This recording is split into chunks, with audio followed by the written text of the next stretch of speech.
What is up there, Workforce? Chris here with Work to Game, and it is time for another live from the producer live summary. This one's just a Q&A, so it's not necessarily the same summary that you typically see from me, in that we don't really have the ability to, I'm not going to go in and just pick which questions I respond to, so it is really me just reading all of them. There's two sources that you can do this. There's first is the Reddit Discord here on Final Fantasy XIV. This is where I'll be reading the introduction from. Be aware that with the Q&A, there are spoilers. If you are spoiler sensitive, but you want to read this anyway, I would recommend going over to the forum site, which is where I'll actually be reading the questions from, because I find they're a little more succinct today, and there is a spoiler button. I will not be slowing down to separate the spoilers from the non-spoilers. So let's just go ahead and dive in. And so we are going to start with this one. They say his t-shirt's a spoiler, so when I scroll down, it is going to show what t-shirt he was wearing. And so this is the 53rd producer from the letter, producer live letter, and I'm excited to get into this. There were a couple of really good questions. The general theme, if you want a summary right up front, is no, they're not going to answer anything that they're not ready to answer. Even if you ask, they're not going to just suddenly give you the story for 6.0, etc. And then part two are big balance changes as expected around all of 5.0, including 5.05 and 5.08, is that you are not going to see any more major changes, any major changes at all until 5.1. That was always the plan. You have to let them have time to see it in context of the initial content plus the Savage. So that's your summary right there. Let's go ahead and dive in here. So I'm going to start on the Reddit one, because I think the Reddit one with Aluna Minori, thank you for making all this stuff just public and available. Fantastic. So commenting on the launch, there are several times more viewers compared to the people from the launch of ARR, and the devs thought that they would have. And they did whatever they could, but the access rate was consistently just so high that the graph hit the max at one point, and they managed to pull it through. So just talking about kind of how the launch went, there aren't as many critical errors from this launch as there were from the previous launch. Some players are also being cooperative and logging out after playing. And then Foxconn was commenting that the story was incredibly well received. Yoshida was citing the chart from Metacritic. It's good to see they're aware of just how well the game is being received. It's doing incredibly well.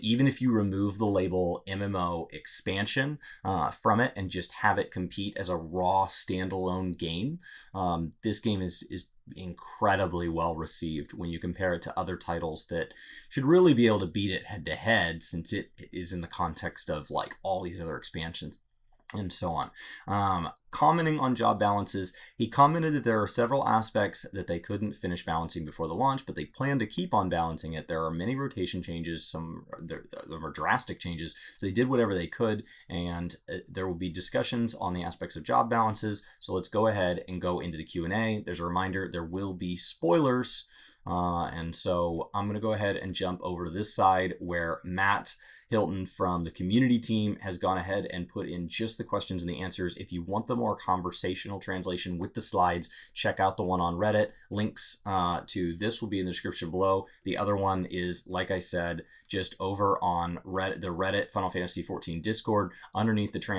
translations and live letters.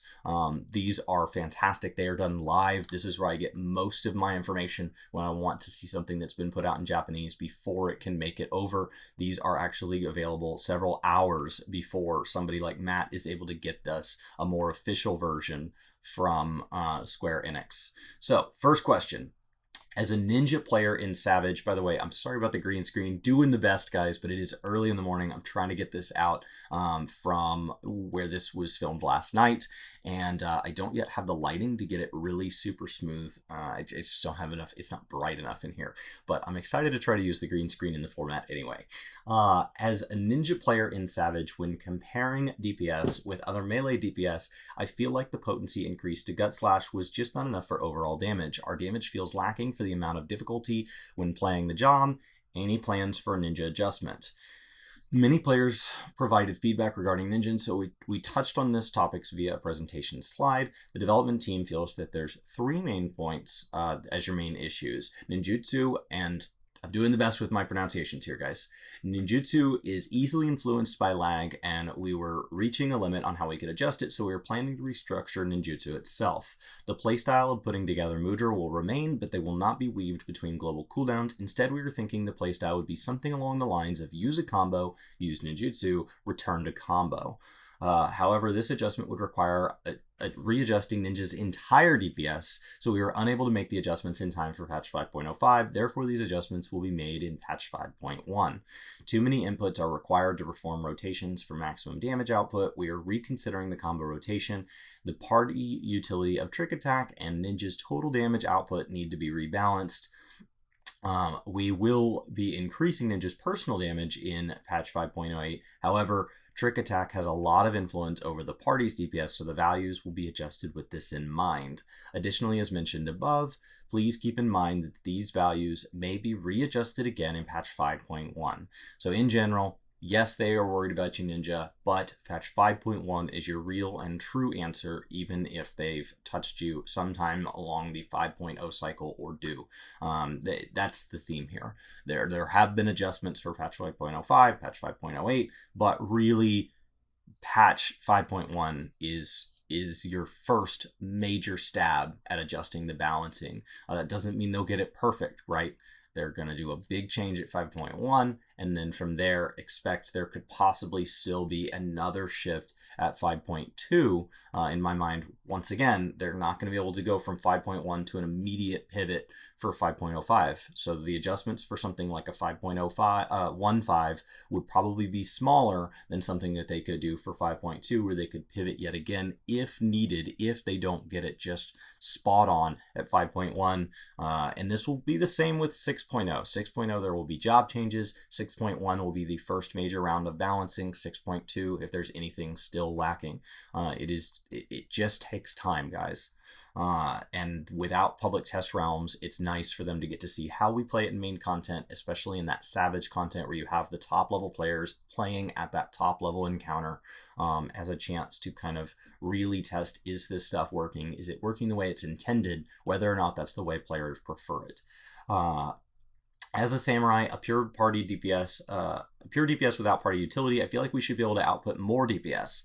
Also, conditions to use Shoha is difficult in real situations. Hagakuri's effect is a bit lacking as well. Please let us know what your plans are moving forward. First, in regard to Shoha, we agree that there are very few situations where it can be used. In patch 5.05, we were unable to make the technical adjustments to the programming, so we are scheduling the changes for 5.1. And we are hoping to allow meditation stacks to be accumulated through a different means. We believe Hagakure has the cause of the skill rotation becoming too difficult, so we intentionally did not want to return to Hagakure to the skill rotation. However, it was added back with its current values to address the requests regarding controlling Sen for the cases such as the dungeon boss fights. Samurai's burst design is around benefiting from receiving party buffs and other party members. Black Mage is balanced around being the only caster without raise and party buffs. We believe Samurai is also in a similar situation, so its potencies will be slightly adjusted in patch 5.08. However, please bear in mind the possibility of it being readjusted in patch 5.1. Now guys, this video is already going to run really long because it can't be summarized in my typical fashion, and I'm telling you, that's the theme here. Patch 5.1. Okay, so let's jump to question 3. Summoner has many buttons to press and is very busy. Additionally, it bothers me that refreshing dots at the timing you activate Dreadworm Trance, Firebird Trance causes dots to fall off for a few seconds, even when using Try Disaster. Are there any plans to reduce the amount of button pressing or adjusting the duration of dots? The dev team is working on adjusting the difficulty of needing to press so many buttons. Regarding dots, we've received lots of feedback saying that players would like dot durations extended, but instead are considering reworking the potency of rune spells to be higher dependent on the number of dots inflicted on the target. This is still only being considered, but if we decide that would be effective, we will implement it in 5.08. Ninja, Samurai, and Summoner are high priority for changes, but these are still in progress, so we cannot go into much detail. That's a major pivot, guys, so just expect 5.1. If they get things out in 5.08, that's great. Expect 5.1. We will see major changes in mid to late October. If you get it before then, great, but just expect 5.1. Just expect 5.1. Bard was made easier to manage in 5.0, but since the number of songs hasn't been increased, the job seems to be lacking in party support. Do you have any plans to add songs that'll support the party? In patch 5.0, we removed most party synergy effects, but left actions such as Nature's Mine to differentiate it from Machinist. Giving Bard more party utility would make Bard closer to Dancer, but would require Bard's damage to be lowered.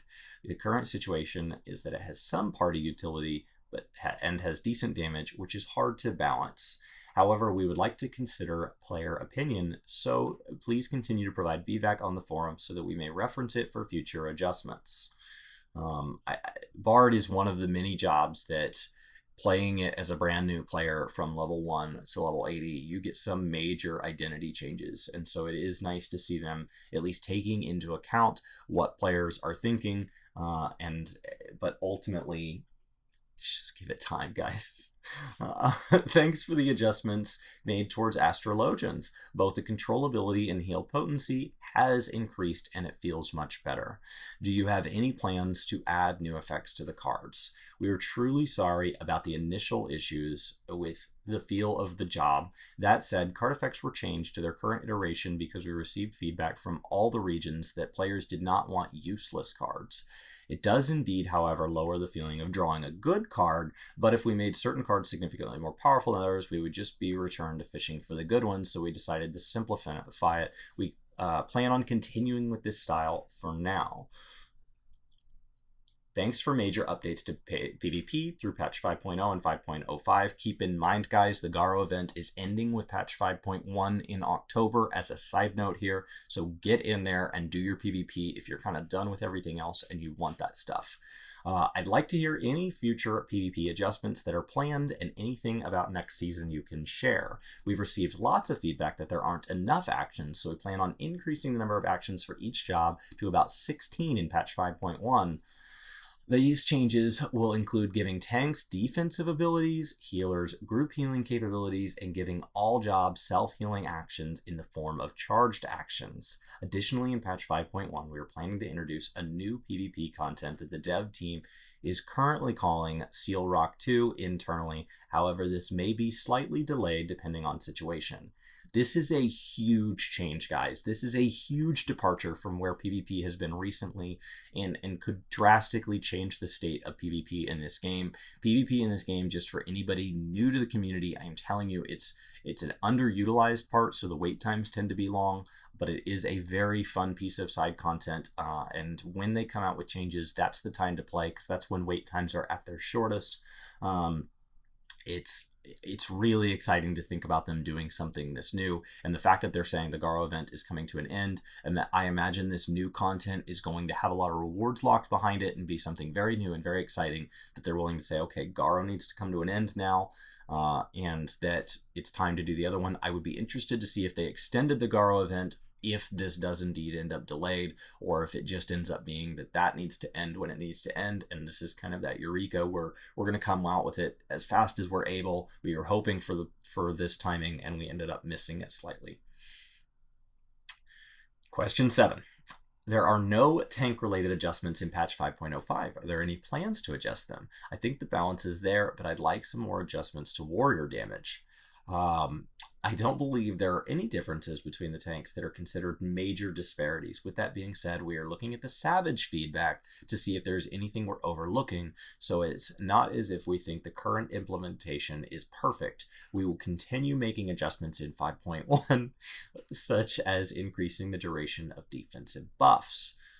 Increasing the duration of defensive buffs, you have to be really careful of with Gunbreaker, because the uptime is so long if you're using them one at a time right now. As a warrior, I can tell you that I don't feel far off from the other tanks, but having a few more adjustments would be nice. Really, if they would just let us either reduce or remove the beast gauge effect cost on the gap closer is the one where I really feel it, because every time I'm giving up, right now I'm giving up 2/5 of a fell cleave, and I would rather use it for a fell cleave, but I end up using it for that gap closer in many situations because situationally that's ideal. And if you're going to shift me to being a big single weapon DPS machine instead of a tank, then I want to be doing as many fell cleaves as possible, and that's as a result of you shifting further away from enmity rotations, not further close to them. So if that's the direction tanks are going to go, that's my personal opinion on where the 2 tanks that I've played, and watching Brian play through Paladin and Dark Knight and then tanking alongside them and people in the community telling me about them, that's my thoughts on the 4 tanks. I think Dark Knights probably have some preferences as well. I think Paladins and Gunbreakers in general are pretty happy with where they're at. So at least until that 5.1. Shadowbringers was incredible. I was amazed by how it answered some of the main mysteries, such as Ascian's objective, the past of the Warrior of Darkness, and the Crystal Exarch. How long have you been thinking of this story? Thinking back to when the Warriors of Darkness first appeared in the 3.x series, we didn't have these plans set. We were thinking about how to wrap it up with foreshadowing for the Warriors of Darkness. We decided it would involve Minfilia of the Source traveling to the First to become its savior, and from there we decided that the Warrior of Light would eventually travel to the First and came up with the proceedings, including saving the First. However, even at that point, we hadn't decided when we would do this. We wanted to mark a conclusion to the stories of Doma, Alamigo, and the Garlean Empire in patch 4.0, so we decided that we would do this about 2 weeks after Stormblood release. This answer is in line with what they talk about in some of their panels. They did a panel, I believe it was at PAX East. It was at PAX last year, and they talked about the building of story and the process that took. They touched briefly on why things are not more voice acted. They touched on a lot of things there, but one of the things they talked about was basically it's a crunch time up until release, and then starting at the time they said it was about I think it was like 6 weeks after release, they actually begin brainstorming the next expansion. So that shows you how long these things have been in play, but then they're also still, so like the main outline, the structure of 5.x has already been predetermined, and now they're kind of filling in the blanks while they will begin writing the structure for the next expansion so that they can have it finalized, as they get up close to time to start working on that, which it takes a long time to make these expansions, guys. So just wanted to kind of let you know there. Question 9, when writing the trolley in Amaurot, I was amazed at the tracks we were going through the same hill heading towards Camp Horizon in the Source. I'd like to hear more on other fields that connect the Source to the First. As the patch 5.x series has just begun, we won't elaborate on this for now. I'm shocked they said as much as they did here. They typically try to avoid spoiler type questions. So typically I find those wasted questions in that we don't get any answer. So it's fun to ask them, but we get the same, I can't answer this. And so typically those are wasted questions. Specific questions about what are you going to do in X time are wasted questions because we just don't get an answer. And then there's a lot of repeated questions we get about, the new ones will be about race, genders. We will also get questions about, I have one specific item and it's not functioning the way I want it to in Glamour. Can you fix that? That question ends up changing that, but it doesn't end up asking the bigger questions about Glamour, outside of things like, will we get more Glamour slots? Will we get, there's just a 10 to 15 question list that shows up over and over and over in these. So if you see those guys, they show up all the time. I thought there were lots of cool things that combined the system and lore, such as how the Crystal Exarch calls forth the heroes before fighting the last boss, Feo'ol taking on the role of retainers, etc. How did these ideas come to life? World lore creator and main scenario writer Ban Ryota will be coming to Gamescom. The main scenario writer Natsuko Ishikawa, the lead artist Takeo Suzuki will be visiting PAX West. We might touch upon those things at those events. Regarding the lore of the First, Oda and I discussed that the Warrior of Light would be able to carry them when crossing over the First, and decided that the Warrior of Light could bring over items that they considered personal belongings, think carry-on luggage, This would not include retainers, so Fable was born in their place. Oda will probably talk about finer details at Gamescom. Those panels are incredibly intriguing and enlightening. They're not very well documented long term, so I encourage you guys to watch those. If you have time, just listen to them kind of in the back of your head. Question 11. I was amazed by the detailed expressions in the 5.0 cutscenes, such as eye movement. I'd like to hear what kind of challenges improvements were made to the cutscenes at this time. We increased the quality of cutscenes starting from the 4.x series. New staff joined the team for the development of 5.0, and they told the story in a Final Fantasy XIV-esque sort way, and I think it influenced it. Ishikawa will probably talk about the finer details. So once again, just upcoming events are going to be when they elaborate on this more. I know that the PAX one, as a non-lore guy during Storeblood, I watched that because it was just such an intriguing panel. And normally I start a panel, and if the first few questions aren't for me, I'll just go bail out and do something else with my time. And I thought that the lore one was incredibly interesting to watch. And I think I watched it on Twitch, I believe. And so that. Awesome. You guys should definitely set aside time when that schedule is announced and try to just listen to it wherever you are. In the future, we will be able to take our trusts into 5.1 and later main scenario quest dungeons. I really liked Crystal Exarch, so I'd like to fight alongside him once again. Also, I would like to see new NPCs such as Eistenine and Hein added too regarding trusts. And guys, this was touched on a lot in Media Tour questions, so feel free to go back and watch any coverage from us or otherwise that goes over this. We had many ideas, such as fighting Primals together, or changing Castrum Meridium and Praetorium into a 4-player instance and battling alongside Raubon. However, we cannot possibly implement all of them, so in patch 5.1, we made it so you can go to the new MSQ dungeons with trusts. We also plan on making MSQ dungeons work with trusts in future patches as well.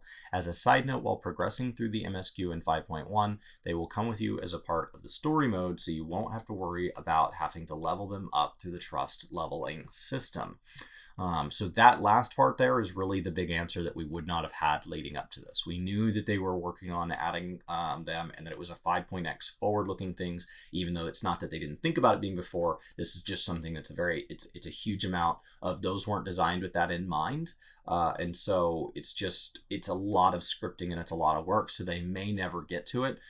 It would be nice to see them take little aspects of trust and at least kind of interject more power into the Squadron system to go help people through that. The Castrum Meridium Praetorium change, for example, is something that they would do, but if they do, guys, just know that that's a labor of love for you guys. That's not something they'll see a lot of like revenue back in the form of new player subscriptions or anything like that, as opposed to adding new content to something like a 5.1 or a 5.3. So that's why those things don't get done, because if you have to choose between 5.1 coming out with everything we promised and everything we want to do on time, or going back and touching on old content, it's the old content constantly comes up in those meetings, but they continually just fight the fire of today, and that's just the nature of Final Fantasy XIV, guys. That spaghetti code is just the monster that never seems to die.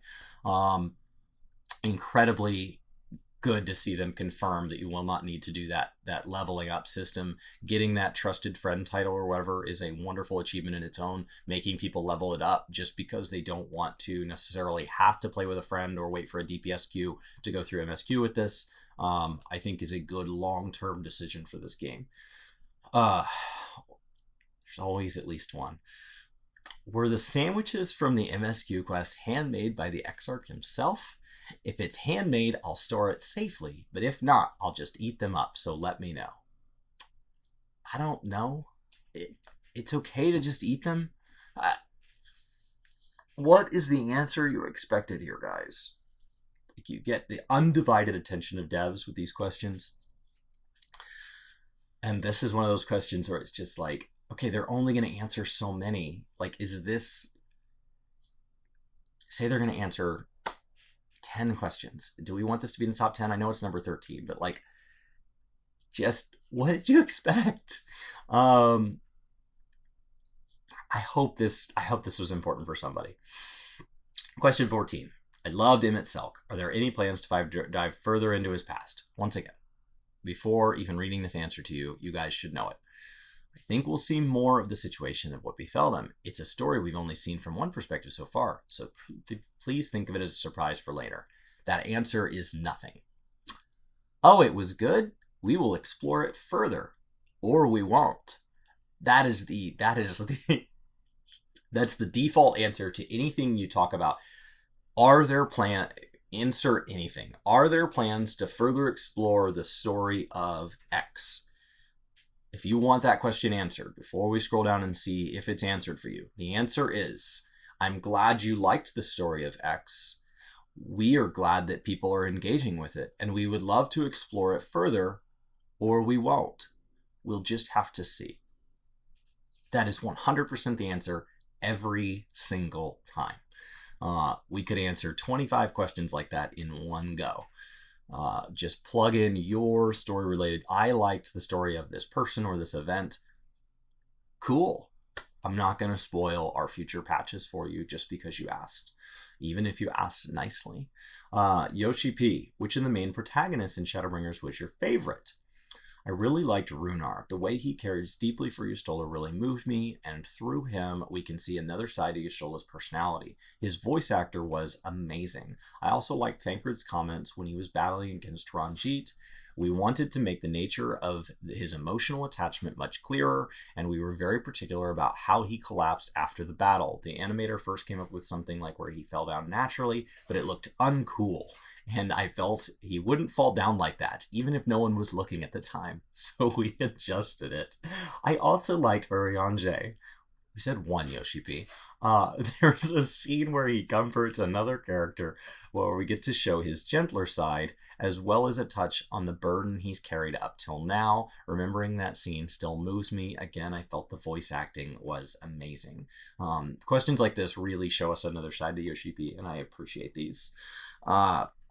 As before, all the new music tracks were amazing. I would like to know if there were any songs that were challenging to compose or left some memories. Now, I think I remember reading in the live translation that he was like, well, we can't answer these because Soken's not here. Oh, there goes Soken. So I think I remember reading it like that. I didn't get to watch the live video because I just didn't have this live letter on my calendar. So I just ended up watching it after. I ended up watching the comments in text afterwards. But that's what I remember it being. So of course it was Shadowbringers. It was originally released for the first time in the teaser trailer in October's Las Vegas Fan Festival. This February released a different version in Paris, and we finally had the current version for a total of 3 versions. I have so many memories surrounding it. In the Eorzean Encyclopedia, it mentioned that statues found within Amdapor were made in the image of transcendent beings, and yet from another plane. Was this referring to senators from the first? In the sense of you look back at the lore back, you do notice certain things. We did this intentionally. That's a clever way of saying spoiler, not spoiler. When are you planning to release the next Beast Tribe quests in patch 5.1?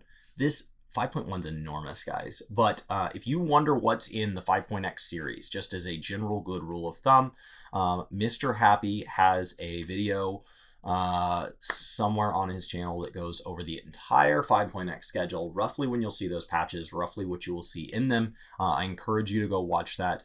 It basically goes over the pattern we've seen and everything we've learned up to date and how he can kind of fill out that pattern. And you can roughly spoil for yourself the entire 5.x series, when we will get each raid, when we will get each trial, when we will get each beast tribe, all of it. It is a fairly formulaic thing, and they've had a ton of success with it, so we don't expect them to change it.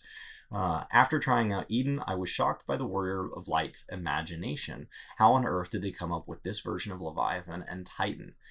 Maybe it was something like Leviathan was patch 2.1, 2.2. It was attacking from 2 locations. Was that a head, a tail? I think I mixed it up with Shinryu mechanic and became something like that. Perhaps the Wandering Minstrel was also influenced by how the Warrior of Light described them, and that's why things turned out to be so difficult.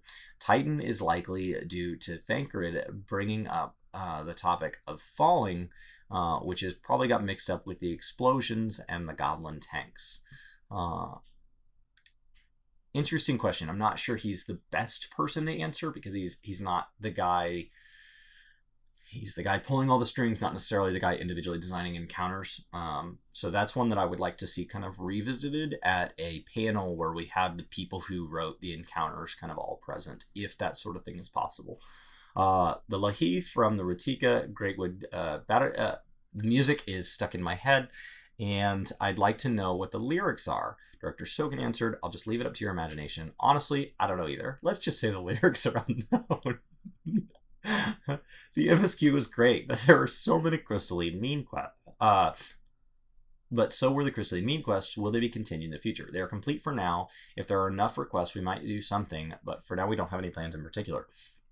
I would love for these to be replayable as the other classes, even for reduced experience, just because they were so enjoyable and they give a lot of context. And so if you end up playing like Botanist and then going off and doing a bunch of Crafters and you come back for Minor, I think that they made the Botanist leveling up experience so fun for me that would now, that's now going to like kind of lower how I feel about my Minor leveling experience. Just my thoughts. But really that's just a statement of how good those quests are. The fact that I want to do them again. Usually I'm like, okay, checkbox, next thing. As good as it was, I'm ready to move on. And with the Crystalline Mean quest, it's like, I could do that again.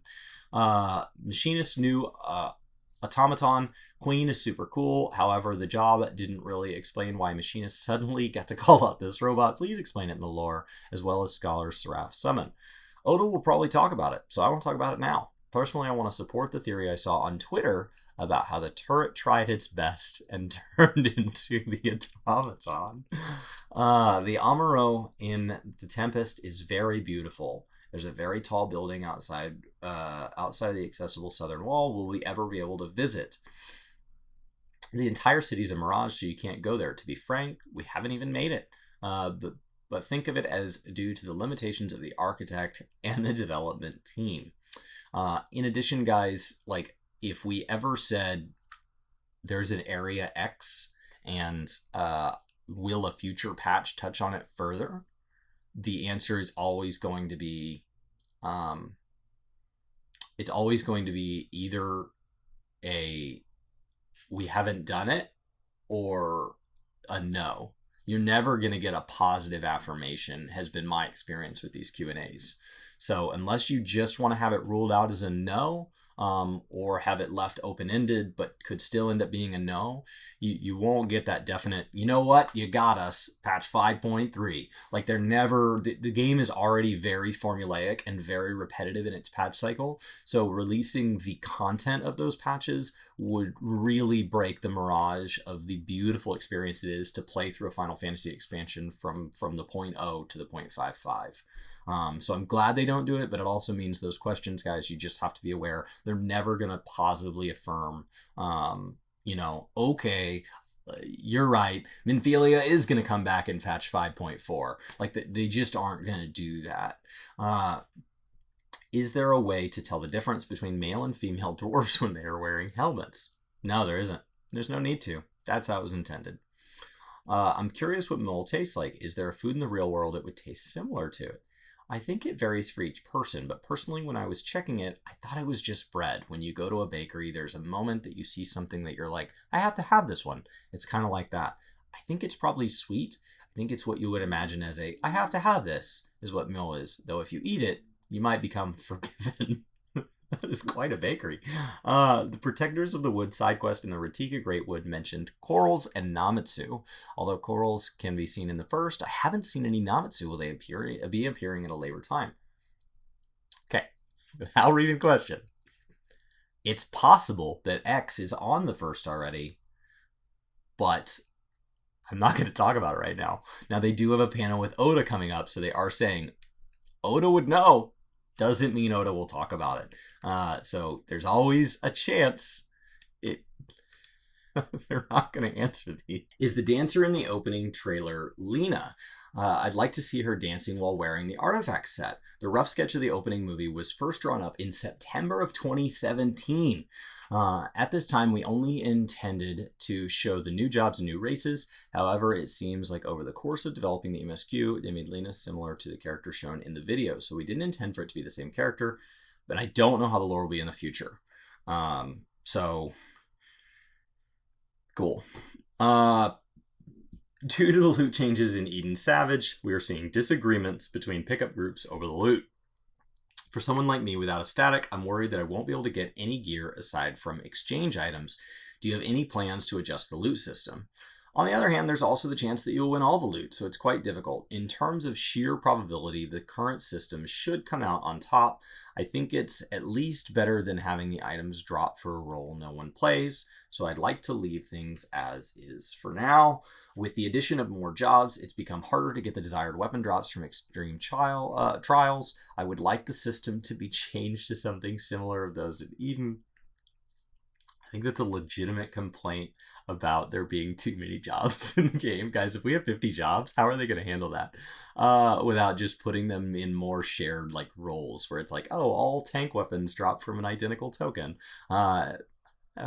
Okay. We discussed this before patch 5.0. We thought perhaps with the current difficulty of extreme trials, you'd probably see what you want within 10 clears, but I personally ran it 15 times and I didn't see what I wanted. So maybe it's not good enough is how I currently feel. That's so funny. You guys are adding too many jobs. You're ruining the game. It's just ironic because we're always asking for more jobs. And so then it's like, well, you got what you asked for. Oh, did that cause other problems? It's just irony. Do you have any plans to ease Eureka so that weapon upgrades progression can be done in smaller party or solo? This is something we're currently discussing and plan on working on it. We haven't made a decision yet. We may go add new logos actions to make it easier to play solo. It'd be cool to see that go back. I expect that content to remain dead, so anything they give us is a bonus. Is it a bug that we can change our direction during jump? Is it going to get fixed? I believe there's various opinions regarding this one, but I personally am enjoying this, so I would like it to be untouched. Then why ask about it? I guess to tell them you like it. Dragoons can currently change the direction during jump, but if this becomes sort of necessary technique, we may have to disable this. The normal jump won't be changed. When going through the fates in the new areas, I tend to cap out on bicolor gems quickly. Can you increase the cap? We've noticed it's inconvenient that you tend to cap out before you rank up and unlock more exchangeable items, currently considering an adjustment. It would be nice if they just tied it to if I grind it all the way to cap, if I just do the 66 fates, that it would hold 66 times 12. So that's times 12 is 792. So a cap of 792 or a cap of just an easy 800 would be nice, but I do think that there's just because like you're saving up to buy that barding and the orchestran scroll, so it's only because of that. So those cost like 350 and I don't know off the top of my head 250 or something. So 350 and 300 or something. So it'd be nice if they at least had it high enough that when you hit cap, you had enough there, but that's only because what I've found is then I have to go do fates after cap, and maybe that was intended. So it's not a bad complaint. It just does mean that like I end up spending throughout, and it doesn't always warn you, and so just keep that in mind. And it's in that weird shared fate menu. It's not in your currency tab. Will we ever see Vieira and Rothgar recruits for this company Squadron currently being considered? I wouldn't be shocked to see them do that. They already made them available for retainers, so I imagine they're just deciding how do we decide which appearances are available. That makes sense to me. In the next Squadron update, the question is when is the next Squadron update? They have updated it in the past since it's come out, so I would think that it would be part of that change. Do you have plans to add a feature recruit for search for free companies, also community groups other than free company link shell? We are currently coming up with a new feature tentatively called circles. I don't remember whose media tour question interview this came up in, but it was somebody's, which will be less restrictive than link shells. You can click a circle for certain activities, which you can register for and send you notifications. I know we went over that partially in our interview, actually, now that I think about it. You could also use it like some kind of customer list. This will be added in 5.1. We're hoping to cover it in the next live letter. Circles was the term they used during the interview cycle, though, with everybody. So that term may change, but that's the internal system he's talking about in those interviews. If you want to go back and watch those Mediator interviews, they are still relevant to everything we're hearing about. Are there plans for a new deep dungeon in 5.x? Come on, guys. Like, ask real questions. The beard on Whir is shown in the patch notes and the benchmark software is cool. Do you have any plans to give this beard as an option for players in the future? We are trying to add this as an option, but it wasn't something that could be easily done. It was something that required specifying or a male face pattern. I imagine similar to like Rothgar. However, it may take time. We'd like to make it work somehow. In my mind, expanding the existing races may be the answer to them saying they don't want to add more. But we'll just have to see on that. I used Fantasia to change to Viera, and I'm enjoying it. They're a special race, and it may not be possible, but I feel like the number of hairstyles available for Viera and Roth is quite limited. Do you have plans to add more in the future? Of course we plan on adding more, so please wait for it in future patches. However, it will still be race-specific, so there won't be as many selections when compared to other races. Please allow us to challenge the Great Hunt Extreme in an undersized party so I can go with more friends. Currently being worked on.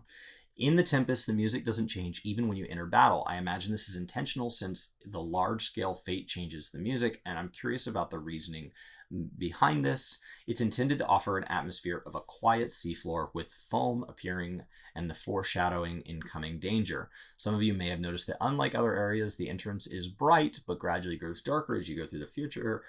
Further, I think we'll be talking about this at PAX West as well. They have foreshadowed a lot about PAX West here, guys. So if you're not planning on tuning in for the Gamescom and PAX West panels, I'm telling you they are intentionally saying, you know what, Yoshi P isn't the one that wants to necessarily discuss these things, and the people who are responsible for them do want to have that voice heard and have a structure of what they want to talk about likely in mind, so they can talk about things without spoiling them. Those panels typically give us more than Q&As.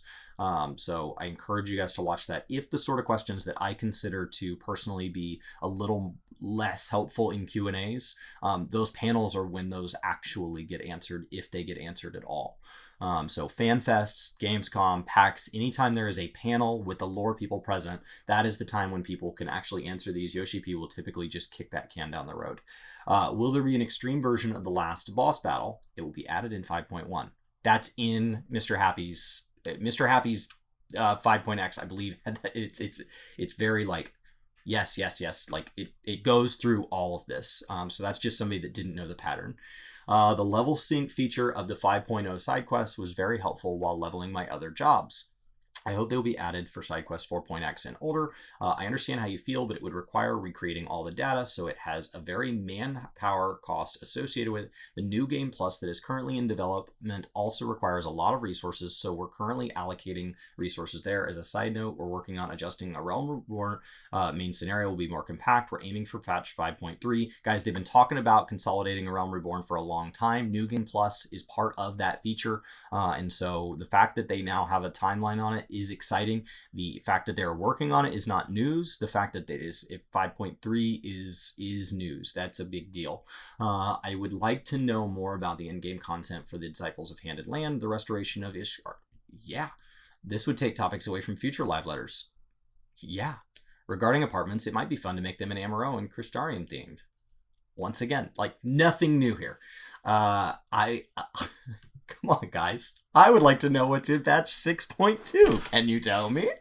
I feel like the amount of time, effort required to level Desynth and the returns don't match. Do you have plans to make major changes to the Desynth system? Guys, if I could have anything change to the Desynth system, it would be to shorten the gaps between the expansions for previous expansions. So leave the one between Stormblood and Shadowbringers, very difficult to overcome, but help people who are getting in make those initial jumps where there's this kind of, missing section. I will be making large changes to Disciple of Handland related systems in 5.1. Desynth rates will be changed to 100% guaranteed.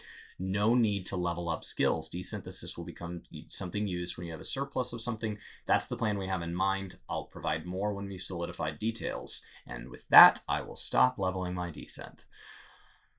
Good to know. I feel like the amount of resources required to craft the materials needed for Weaver recipes is higher than other crafting classes. I would like to see some easing of adjustments made, such as lowering the number of threads required to create cloth or adding a recipe or to create cloth directly. We are planning on adjusting certain recipes that are not well balanced.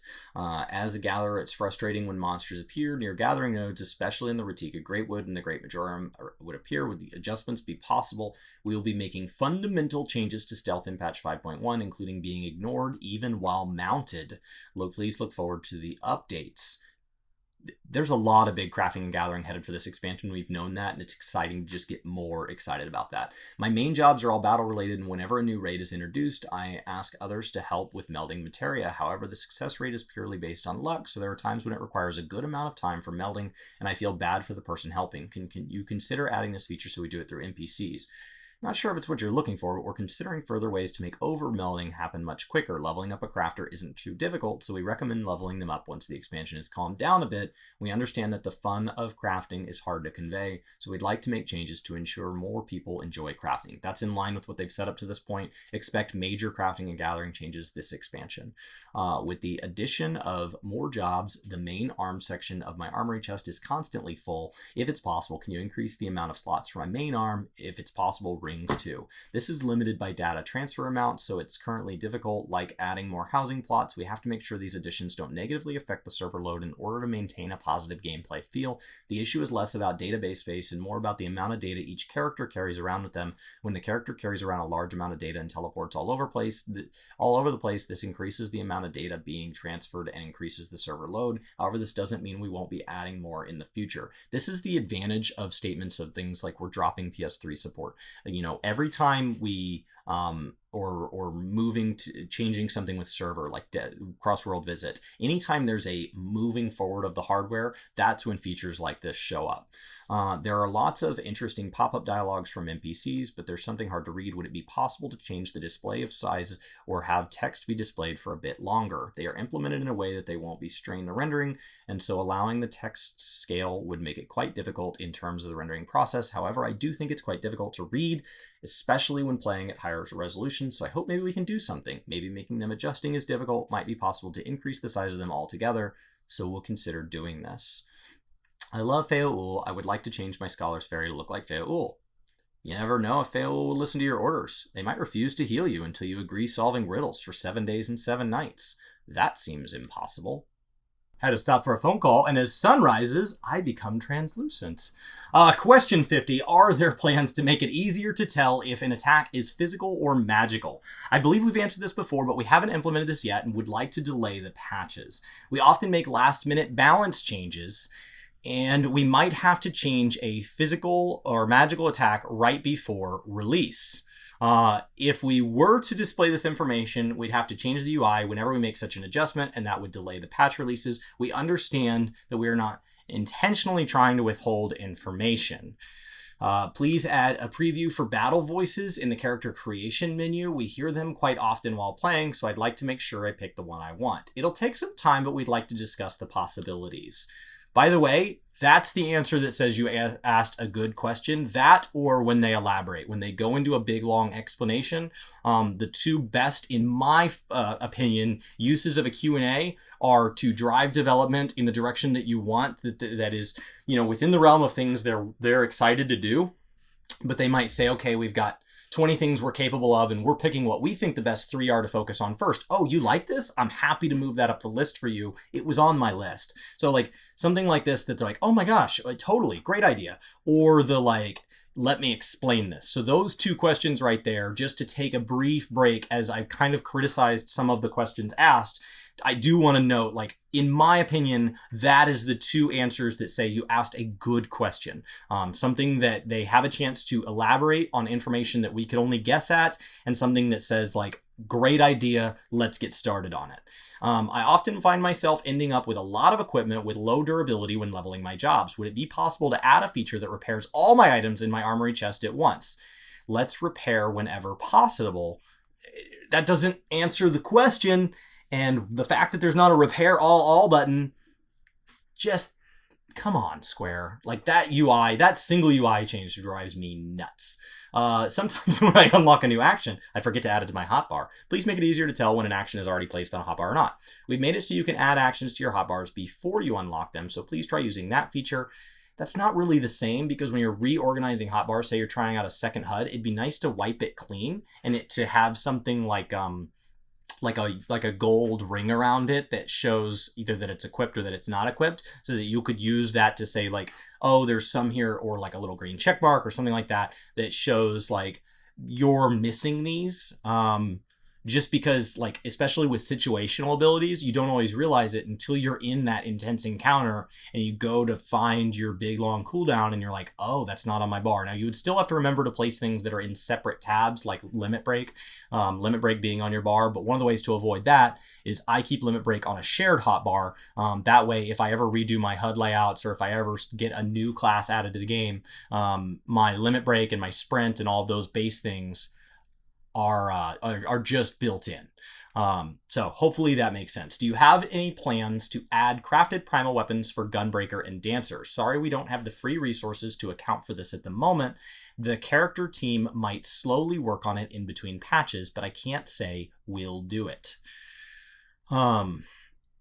I love the gear that NPCs are wearing in Shadowbringers. Do you have plans to add Yustola or Exarch robes as optional items? I personally want Yustola's outfit, so we'll have that made soon. Would you love to see the addition of dwarven furnishings for Lalafell? This should be possible, but let me make sure. So both of those could have been combined into a single question. So there is much gear, such as the dwarves or various gear that the NPCs wear during the story in and around Shadowbringers content. Are there plans through the upcoming patches to give us access to all of the things that we see in the first? Is probably a better question, in that if you must ask that, you kind of knock out several of these at once. It's something I've talked about in videos past. That's my personal opinion on how that should be done, but fair enough. Would it be possible to remove the unique trait from rings so that we can equip 2 of the same rings, like those purchased from tokens raids? Oh gosh, no. While I do understand why you'd want this, it becomes difficult to manage. I think it'd be more likely to just remove a ring slot. No. The unique trait is a gear balancing thing. It actually encourages you to get gear from multiple sources, and then it's built into the gear balance. So if there were like 10 rings or whatever, your best in slot is not to get the best ring 10 times. It would be to get the 10 best rings. So I understand why you're asking for that, but I'm telling you that from like a balancing standpoint, it's the same with like offhand weapons. Being able to equip 2 main hands wouldn't make sense. You want that offhand to perform a different role. So that second ring slot, in my opinion, is a chance to explore other forms of content or other forms of stat weights. So if they make like the best ring, your main stat, and then it's a chance to explore gearing in a deeper way than just saying, oh, just keep doing it until you have it filled. So I'm glad they answered it in this way. Are there plans for a housing area or apartments in Nordvant? Come on, guys. Please add more variety of dyes, especially pink, purple, yellow, which don't have as many variations. It's also related to the data transfer amount. Adding more palettes might be difficult, but I'll check to make sure. They've gone over this sort of thing before when you talk about adding varieties of gear types and things like that. It has to do with making sure that things like it, depending on how the question is phrased, it has to do with making sure that it works on all gear on all characters, and it has to do with total data. The spaghetti code in this game really limits them. This is where that term technical debt comes from when Brian uses that in videos like Final Fantasy is Dying, where the amount of things that they had to cut corners to bring it to us, or to build like something that's a very literal interpretation of what they want and does not have expandability built into it, means that changes get harder and harder and harder to make, and at some point it starts to restrict them. Right now it's only restricting them from things like pink, purple, and yellow dyes. But as we move further and further, and the system gets more and more weighed down, think of like that leaden debuff, it gets harder and harder to do basic additions. So it gets to the point where you want to make a change on the way dungeons work in a fundamental way, and you've you've locked yourself in with the way instance servers work, and it just isn't possible. So you saw that a lot with Eureka. It pushed a lot of things out to delays and delays and delays because they weren't able to implement everything they wanted to do. And a lot of the features of Eureka, while they may have designed them to function that way, there were ideas that they had for Eurekan content that they didn't get to explore, whether or not those would have been how it rolled out, because they were not something that was technically possible. So we're not necessarily always getting the best of what they can think of. We're getting the best of what they can think of within the realm of what is possible. And that possible is kept artificially lowered by that technical debt. So just something to think about. When we talk about those terms, the game is sick. We're not talking about the current iteration. We're talking about the short-sightedness of some of the technical debt that is just an unfortunate result of they did the best they could with the resources they have. And they've done a brilliant job, but that doesn't mean that long-term they're not going to run into problems that are going to take time and money to fix, and they keep a pace of content that we love and cherish, but that pace is you're going to have to give way, or they're never going to be able to work that debt down. So it's like getting behind on a payment, right? You get behind on a payment, but you're living paycheck to paycheck, and so then there's just no way to catch up. Question 60. I cannot believe how many there are. My gosh, way to go, Yoshi P.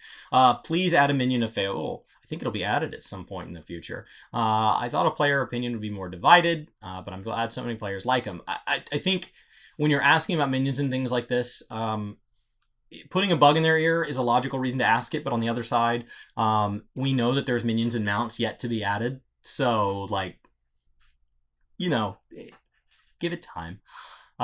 You gotta save something for future patches. So there's going to be gear that we've seen so far, minions that we've seen so far, mount ideas that we've already seen introduced that are going to roll out with things like beast tribes, possible expansions to the fate system, future raids, trials, things like that, are going to need to, they're still on the first. And so there's going to be things surrounding that. The weapon designs in 5.0 have been very cool. Would it be possible to add a housing furnishing that can display your weapons? The point where your weapon is attached to the character model is different depending on the weapon type, which I think would result in frustrating situations where the weapons don't display the way you want them to. I won't say it's impossible, but it's something we'd have to carefully consider.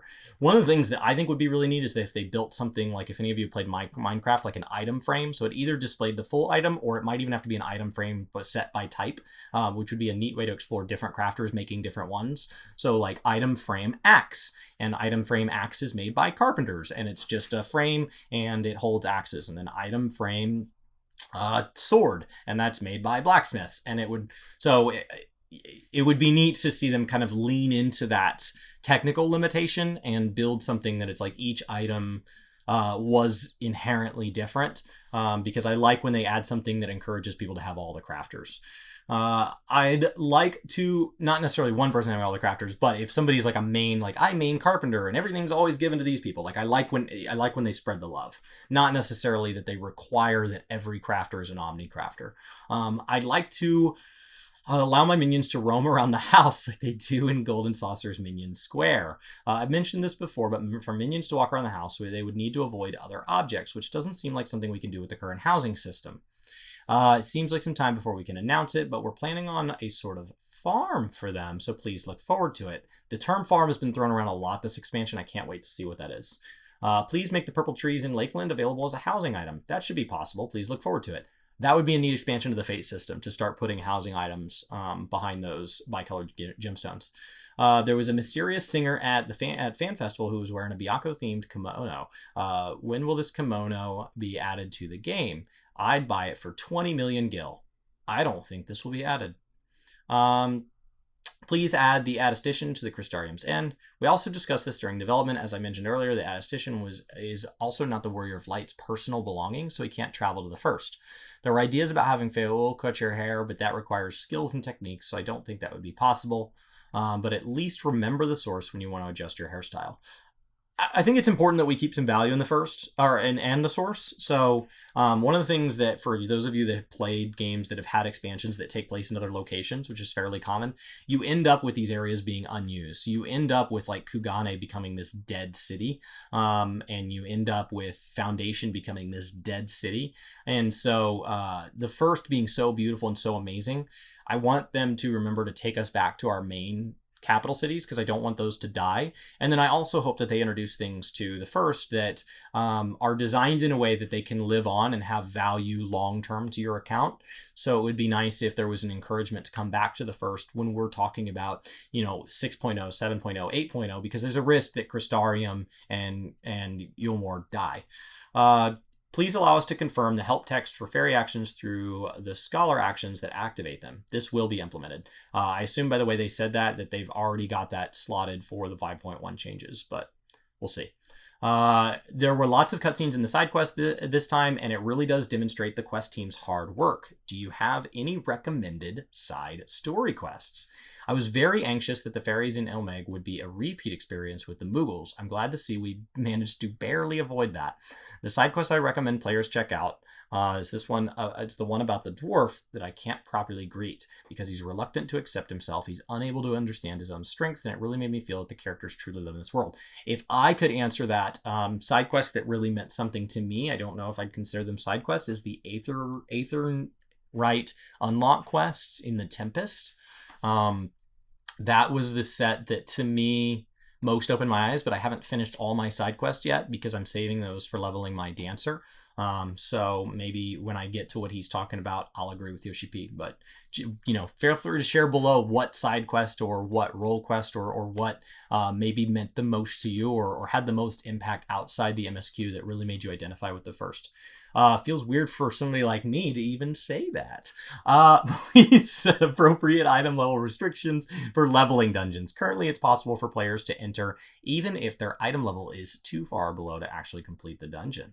We understand the issue and are discussing. Simply setting an item level may create new problems, but we're trying to come up with a different solution. They talked kind of about those solutions in the interview, some things they're considering. It sounds like at a core level, their understanding of the mentor system and the sprout system and the giving an extra reward for helping somebody through their first time doesn't necessarily give the appropriate level of like ownership of the player experience that you bring to other people by showing up. And it doesn't give people that accountability to show up prepared to run the content and things like that. So I don't know what they're going to do, but they kind of touched on it in some of the interviews, and that's a tough answer. And just adjusting the eye level is much too simple for a much more complex thing. And what you would end up doing is you would end up locking out players who don't have access to that gear yet. And so especially like new players or players trying out a second class for the first time. So it would discourage that, and it wouldn't necessarily fix the behavior worried about where people are not actually able to complete the current dungeon, because it doesn't necessarily make those players better at mechanics. It doesn't make them better at playing the game, because this game, while it tells a beautiful story, at many points during it does a poor job of teaching you the game in that it doesn't require you to learn to play your class. Maybe you did, but you didn't have to. You can totally clear this game as a single player experience and be a terrible healer, a terrible tank, or a terrible DPS. It just does not have that as a requirement or a bar to hop over in very many points for the main playthrough, the ability to get into groups with other people, especially when we talk about going back and playing old content where you get tossed in with people who are at previous points in the story. With the world visit system now in place, it's harder to see a hunt enemy actions due to the number of players. I would like to see adjustments on the display priority. Furthermore, the speed in which it gets taken down is much faster now, so I can hardly join in. It's harder to join in casually. I would like to see something like hunts, which can only be done for players with homeworld players to be considered. While this may be an issue now, I think it'll calm down. Please think of it as a festival or something. I think changing it to homeworld only isn't the way to go about it. Adjusting the display priority is impossible. Yeah, the world visit system resulting in too many people engaging in a type of content is not a problem. It's a problem in the same way that a charity event causing a traffic jam is a problem. It's the result of a good thing. So yes, we can work to now address the new traffic problem. But the answer is not to say, you know what, the charity was a bad idea. Cancel the charity. That is not the answer. So I would definitely kind of slow down and think about the problem that you're announcing here. You're saying there's too many people liking this game. I can't believe they're coming here and liking this game. It's getting in the way of me liking this game that they like this game. It's a beautiful problem to have. And so I understand the frustration, and there is a fair question in there somewhere. But as the game popularity dies off between 5.0 and 5.1, people go focus on things like Classic or they take breaks or whatever. That'll slow down as they get what they wanted from hunts. That'll slow down. But also, even if it doesn't slow down to the point that you're looking for, I would just try to focus on that kind of silver lining there that it's a result of a really beautiful thing. It's a result of a vibrant community that wants to engage in the content that you yourself consider valuable. And it's hard to find out that at your favorite restaurant, which you've always just walked in and gotten a table, that now you have to wait. But that's really healthy for the restaurant. And so I would just be excited for the restaurant, even if you yourself are having a negative effect brought into your life as a result. So hope that helps. I get it. It's an easy frustration to have. But I just think I would look a little more at where it's coming from and see, is that really something we want to fix? And question 70. Finally, I am looking forward to an Alliance raid coming in patch 5.1. I'm curious to see what kind of gear we'll get. Also, would there be any chance we'd see weapons as a reward? I don't mind it being purely for glamour, but I want that katana shown in the art. Actually, I happened to check the models for the rewards today. I provided some feedback, but they were very well made. We made the discussion to make the costumes wearable by both genders, so please look forward to it. A katana weapon would be limited to certain jobs only, so we haven't planned for them at the moment, but we may consider it if highly requested. I think we'll have a guest with us for the 5.1 live letter to talk about Yora, so please look forward to it. Now, keep in mind, guys, that when we talk about the raid, it is going to be near themed. So a lot of, if you're looking to try to get ahead on what we might see and who the guest might be, just like I believe, if I think back, we had a guest for the crossover with Monster Hunter World. Just think about that. And then this question, like, the statements could have just been left as statements. It's a great kind of fan moment to say, Yoshi P, you're excited, and I just want you to know I'm excited. But there was a 0% chance he was going to go, you know what? I was going to make you wait till November, but because you asked, let me just spoil something that I'm not done working on that I'm really hoping surprises and delights you guys. Like that, these questions are natural questions that are on that short list of things that I say always get asked and they never get real answers. And so that is once again what happened here. Now, guys, this was a very long video. There was a lot of good questions in here, a shockingly number of really direct, wonderful questions. I'm really excited about the PvP changes. I'm excited that they are basking in their community. The things I think that maybe the community could use based on these questions that it tells me part of the community at least doesn't have the awareness of is go watch Mr. Happy's video on what is coming in 5.x, and he will tell you what the patch cycle is so that you know when things are coming and what is coming, so that you're not asking about like when's the next Beast Tribe, when's the next Extreme, when will we see this fight, when will we get more on lore, because that kind of tells you what the formula is, so you can ideally know what it will fit into those slots. And it's a very repetitive thing, so once you understand it once, it's worthwhile to get to know, because it will be the formula for 6.0, 7.0, till we see a major paradigm shift in the game. It is, as far out as I can see in 14, the plan. So it will tell you things like Deep Dungeon, Relic, and so on. In addition to that, I would say go clear your story, go clear your side quests, enjoy all of that. But just know that like the expansion to that is not something they're looking to spoil. Think about the surprise and delight that we got out of 5.0. Think about the surprise and delight we get at all the different times. Think of the way MSQ is played on the day it launches, and how sensitive this community is to spoilers. And just realize there is a 0% chance he's going to ask that.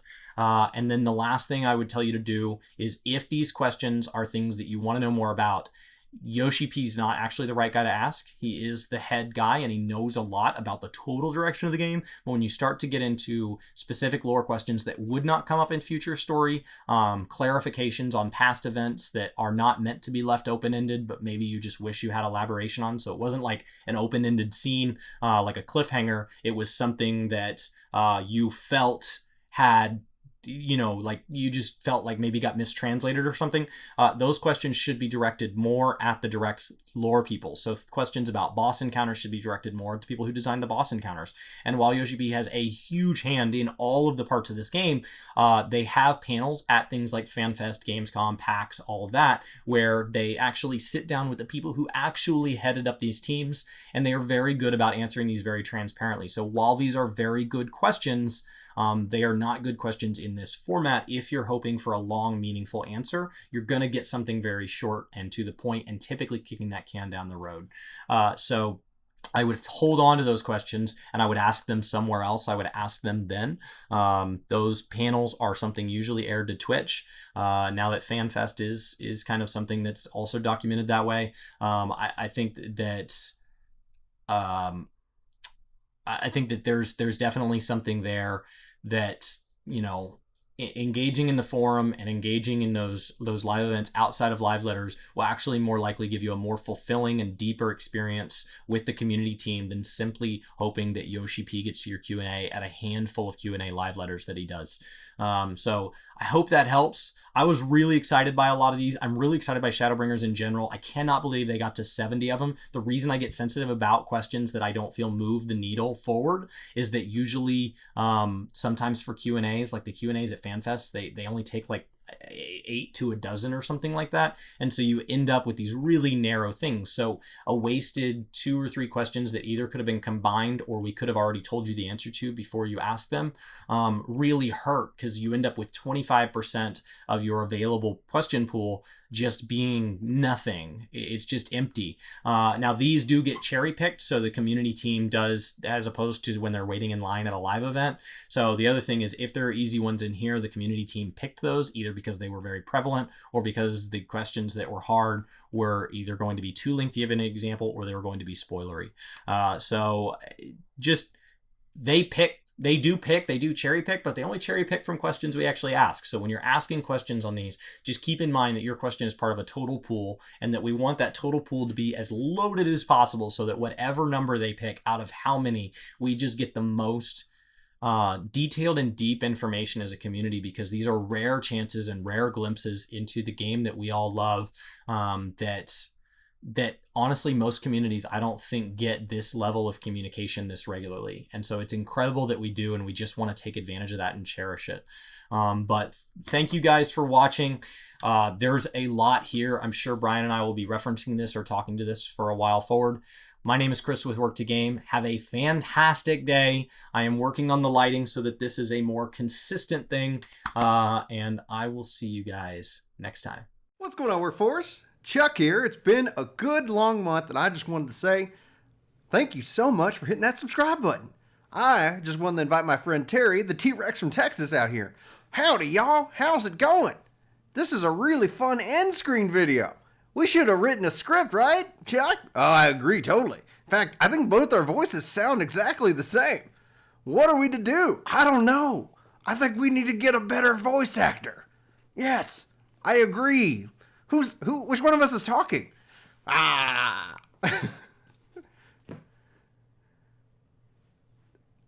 They're still here. What are we gonna do? I guess we're gonna stop and record.